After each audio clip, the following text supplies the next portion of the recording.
जुल्फिकार अपने ही जालिम बाप इफ्तिखार शाह के खिलाफ कोर्ट में सबसे बड़ी और खौफनाक गवाही देता है। जज सारे पक्के सबूत देखकर इफ्तिखार शाह को सजाए मौत की भयानक सजा सुना देता है। पुलिस कातिल इफ्तिखार को हथकड़ी लगाकर घसीटते हुए काल कोठरी में ले जाती है। इंसाफ के बाद जुल्फिकार भारी दिल से नूर को लेने सीधा अंजुम फुप्पो के घर आता है। जुल्फिकार हाथ जोड़कर कहता है, नूर प्लीज मेरे साथ चलो, लेकिन नूर साफ इनकार कर देती है। वो रोते हुए चीखती है, मैं उस मनहूस घर में एक पल नहीं रह सकती जहाँ मेरी मासूम बहन हूर की मौत की खौफनाक प्लानिंग की गई थी। यही मेरा आखिरी फैसला है। जुल्फिकार टूटे हुए दिल से कहता है, ठीक है नूर, अगर यही तुम्हारा फैसला है तो मैं इसे मानता हूँ, लेकिन याद रखना मेरी मोहब्बत बिल्कुल सच्ची है। और वो वहाँ से चला जाता है। ड्रामे में सबसे बड़ा मुकाफाते अमल साजिदा को मिलता है। साजिदा को कैंसर जैसी जानलेवा बीमारी हो जाती है। उसका अपना सगा भाई पैसों के डर से उससे मुंह मोड़ लेता है। साजिदा होते हुए नूर के पैरों में गिरकर माफी मांगती है, बेटा मुझे माफ कर दो, मैंने तुम्हारे साथ बहुत बुरा किया। अंजुम फुप्पो का दिल पिसीज जाता है और वो साजिदा को तसल्ली देती है कि तुम परेशान न हो, मैं तुम्हारा इलाज करवाऊंगी। अगले दिन नूर हमेशा के लिए अमेरिका जाने की फ्लाइट टिकट बुक करवा लेती है। जैसे ही अंजुम फुप्पो को ये पता चलता है, वो तुरंत जुल्फिकार को कॉल करके कहती है, जल्दी आओ जुल्फिकार, नूर हमेशा के लिए ये देश छोड़कर जा रही है और वो आज भी सिर्फ तुमसे ही सच्ची मोहब्बत करती है। ये सुनते ही जुल्फिकार के पैरों तले जमीन खिसक जाती है। वो तूफान की तरह गाड़ी दौड़ाकर अंजुम फुप्पो के घर पहुंचता है। जुल्फिकार नूर का हाथ पकड़कर पूछता है, किधर जा रही हो? नूर कहती है, मैं पढ़ाई के लिए अमेरिका जा रही हूँ।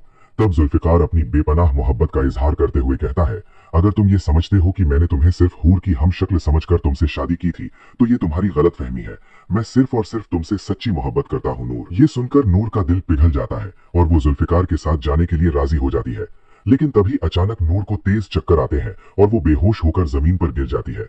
जुल्फिकार घबराकर उसे संभालता है, बहुत प्यार से उसे जूस पिलाता है और हिफाजत से उसे अपने घर ले आता है। वक्त गुजरता है। एक दिन अचानक नूर को शदीद लेबर पेन शुरू हो जाता है। जुल्फिकार की अम्मी बदहवास होकर उसे कॉल करती हैं, बेटा जल्दी घर आओ, नूर का बच्चा इस दुनिया में आने का वक्त हो गया है। जुल्फिकार तूफान की तरह घर आता है और दर्द से तड़पती नूर को अपनी गाड़ी में डालकर सीधा हॉस्पिटल ले जाता है। डॉक्टर फौरन नूर का ऑपरेशन करती है।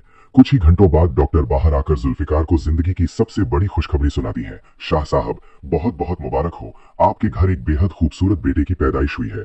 ये सुनते ही जुल्फिकार खुशी से पागल हो जाता है। अंजुम फुप्पो भी वहां पहुंचकर मुबारकबाद देती है।